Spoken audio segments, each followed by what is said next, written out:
There is nothing more mysterious than a TV set left on in an empty room. It is even stranger than a man talking to himself or a woman standing dreaming at her stove. It is as if another planet is communicating with you. These are Jean Baudrillard's words in his work America. Today we are going to look at the essay, actually one part of the essay written by Jean Baudrillard. This essay, The Gulf War Will Not Take Place, is taken from the book The Gulf War Did Not Take Place. And this is one essay where he talks about the media's contribution to Gulf War. So to start with, we'll look at Jean Baudrillard. He was a French post-structuralist and postmodern philosopher. And amusingly, he was also a photographer. And probably the reason why he focuses on the media so much and how he looks at hyperreality in media. He published his doctoral thesis under the dissertation committee, which included Roland Barthes. And his dissertation, which was later published under the title The System of Objects, he talks about the 4 value-making processes. That is, he talks about the 4 ways in which an object attains value. So the first one, he says, is functional value. That is, you give value to an object depending on its function.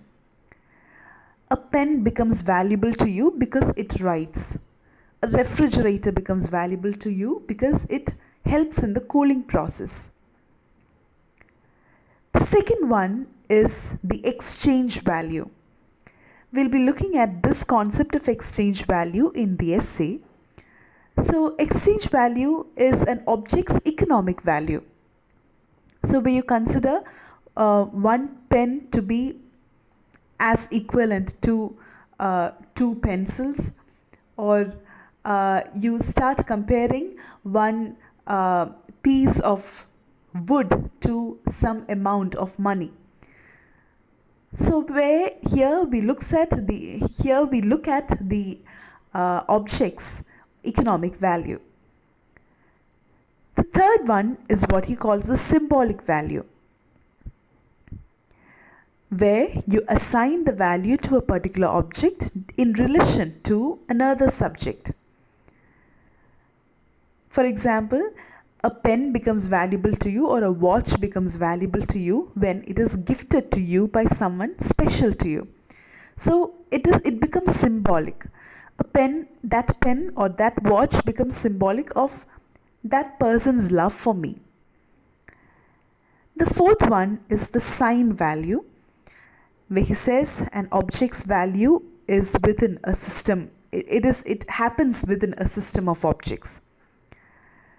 So the object itself becomes a sign signifying something else. So that is the 4 ways in which an object attains value according to Baudrillard. This becomes important to us because he talks about the exchange value of the hostages in the work that we are going to look at. He is also known for the theories of simulation and hyperreality. These theories are extensively used in this particular essay. So as we looked at in the previous video, simulation is the process of imitation, and it results in 4 stages of simulacra, and hyperreality is the ultimate stage of simulation, where there is actually no connection with the original, but it appears to be very much like the original, an artificial thing appearing to be very close in appearance and function to the original. So this essay, The Gulf War Did Not Take Place, that book bases its arguments on these concepts of simulation, simulacra and hyperreality. Moving into the text, The Gulf War Did Not Take Place is a collection of 3 short essays published in the French newspaper Liberation and the British paper The Guardian between January and March 1991. So the first part is titled The Gulf War Will Not Take Place, and that is prescribed for our study here. It was published in Liberation on January 4th, 1991. The second part is titled The Gulf War Is Not Really Taking Place, and ironically, when he says that it is not really taking place, it is the time when Gulf War is actually happening. So that was published in the Liberation on February 6, 1991. And the third part, The Gulf War Did Not Take Place, where he culminates his arguments, was published in March 29, 1991. Here he focuses on the issue of interpretation.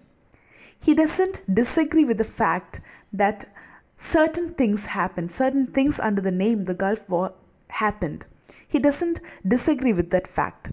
But what captures his attention, what captures his interest is the issue of interpretation as to how these events were put together and presented before the audience and how they were given the name war. The title is a reference to a play, The Trojan War Will Not Take Place by Jean Girardot, in which the characters attempt to prevent what the audience knows is inevitable. So the essays in all these 3 essays were published before, during and after the Gulf War, and they were titled accordingly.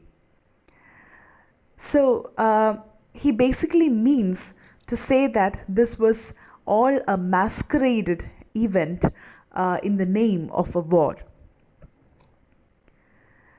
Before we move into the text, we need to know a certain details, about historical details about this Gulf War. Only then can we move into the analysis part. So Gulf War was this event which happened which started on the 2nd of August 1990, and it moved on till 28 February 1991. This was codenamed as Operation Desert Shield and Operation Desert Storm in its combat phase. To look at certain historical facts, or to have an overview of this, we understand that it was in August 1990 that Iraq invaded Kuwait to gain more control over the oil supply of the Middle East. And in response to this, the United States and the United Nations Security Council demanded that the Iraqi dictator Saddam Hussein withdraw Iraqi troops from Kuwait, but Hussein refused. And then following this, over the course of 6 weeks in January and February 1991, the United States led a coalition of 34 nations and began intensive bombing campaign against the Iraqi locations. And that was called the Operation Desert Storm. And this is how it comes to an end. By February, Saddam Hussein signed a ceasefire agreement and released Kuwait. And after the war, Iraq was required to submit its weapons of mass destruction. So that is a very small summary of the Gulf War. Now, another interesting fact about the Gulf War was that it marked the introduction of live news broadcast from the front lines of the battle, especially by the US network CNN. So this comes to be the first war which happened to be broadcasted live over television. And that is the reason why it was also nicknamed as the video game war, because of its daily broadcast of images from the US bombers during the Operation Desert Storm. This is a basic timeline of the happenings of the Gulf War. As we said before, on August 7, 1990, the Operation Desert Shield began. The US forces arrive in Saudi Arabia, and then slowly the UN authorizes any force necessary to remove Iraqi forces from Kuwait, and then the President George Bush is given the authority to use military force, and then finally it all culminates to this ceasefire agreement. Coming to the essay, it is interesting to note that Jean Baudrillard begins his essay by defining Gulf War. He gives certain adjectives to the Gulf War. He says that Gulf War was a dead war. He also calls it the unfrozen Cold War. He says that America and Saddam Hussein and all others are fighting over the corpse of war. He says that it is non-event, non-war. Now all these definitions actually describe what he wants to say about Gulf War. He says that it's a dead war because comparing to the World War I and World War II, which happened before, the hot war which used weapons, and then the Cold War which followed that, this is actually a dead war. There is no actual war happening, but it is only a picture of a war which is presented before the audience. Now he starts elaborating on his argument by stating that this is not a war in a traditional sense. So he starts his argument by saying that usually in a war, both the parties, the fighting parties, both the parties engage in a kind of deterrence. Deterrence is preventing the other party from doing something. But here it was more of a self-deterrence. Here it was a United Nations action, United Nations which was formed to suppress any kind of conflict that would arise between nations.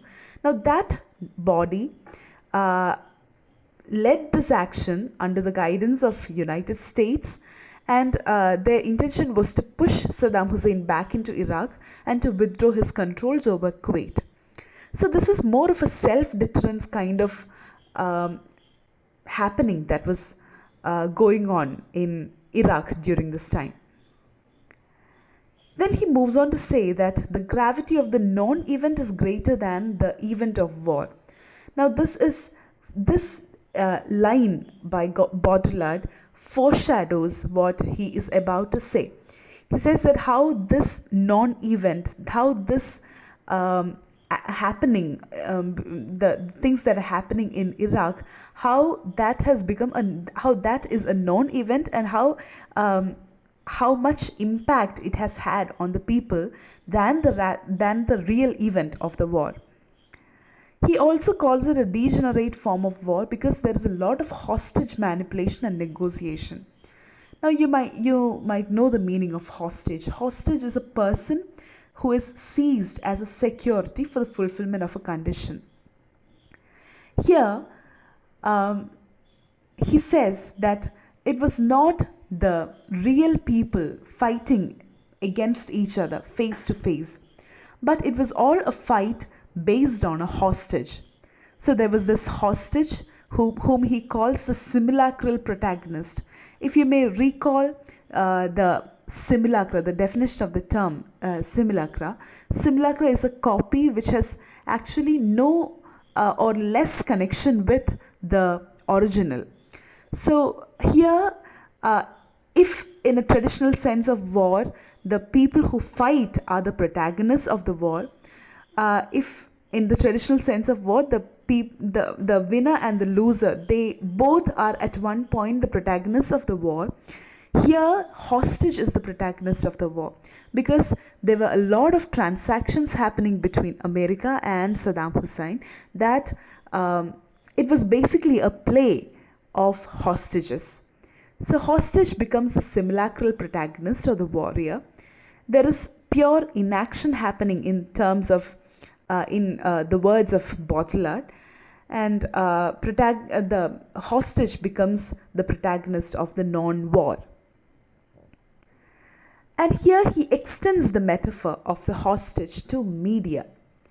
He says that all the people who have witnessed this Gulf War over the TV, over the television, are the information hostages on the world. So the media has played itself so badly. The media has wrongly passed a lot of message of this so-called Gulf War to the people that we have become information hostages of the world. Then he moves on to talk about how hostage has become an exchange value and liquidity. He refers to Saddam Hussein, who employed a lot of hostage manipulation, and he says that for Saddam Hussein, Kuwait was a hostage. Kuwait was a hostage which could be bartered for some other things. So that's how he starts his argument, saying that this is not a war in the traditional sense. This is not a happening in the traditional sense, because there's a lot of hostage manipulation happening. The hostages have become the protagonist, and the hostage has become the symbol for the war. Then he moves on to talk about this blackmail as a strategy. So in a usual war, in a traditional war, there will be a strategy which is planned by each party, each opposing party. But here, Baudrillard argues that there was an absence of strategy, and that was the reason why blackmail became a strategy here. So he says that in the case of Iran, there was still a challenge, but with Saddam Hussein, there is only blackmail. So Saddam Hussein used to blackmail a lot while he claimed his authority over Kuwait. So Baudrillard says that this idea that Saddam Hussein had of his authority over Kuwait was something which was propagated by the media itself. He says that by allowing him to believe that he had won the war against Iran, we drove him towards the mirage of a victory against the West. So the more the media propagated this blackmail as a strategy by Saddam Hussein, there was more of a chance that he assumed himself as the victor, not considering the opposing party, not considering how strong the opposing party was, while he was left alone. So it is only ironic, and that this absence of strategy, which resulted in the blackmail as a strategy, it becomes ironic here. Then he moves on to say that this war operated completely on the basis of a logic of deterrence, a logic of weak events. To elaborate on this idea, he uses a lot of metaphors. The first metaphor he uses is that of a Greek tragedy. He says that it is like a reversal of fortune, of an anorexic history, or an anorexic war. Here he says that just like a Greek tragedy would present a tragic hero as a person who is about to come down in his life, here also it was very evident that Saddam Hussein, having no back support, was easy to be destroyed. So here he uses the metaphor of a Greek tragedy to explain that this was only a weak event, because both the parties were not equally strong to fight. So it was evident in the beginning of the war itself that Saddam Hussein had to surrender at one point of time. So that is the first metaphor he uses. Then he calls it a de-intensified state of war by calling that this was happening under the green light of the United Nations. Now, if you may recall, the purpose for which United Nations was formed and the time when United Nations was formed, it was after the World War, and it was basically intended, the United Nations was formed with the intention of preventing yet another war. So connecting this involvement of the United Nations in this war, it was a de-intensified state of war, he calls it. He says that this was this war was presented with a lot of precautions and concessions, and to elaborate on that, he uses another metaphor of an equivalent of a safe sex, or make the war was compared to a condom. So here he says that it was more like a de-intensified state because of the involvement of United Nations, and it was very evident from the beginning itself that this would not lead to another world war, or it would not be as intense as another war. The next metaphor he uses is that of an earthquake.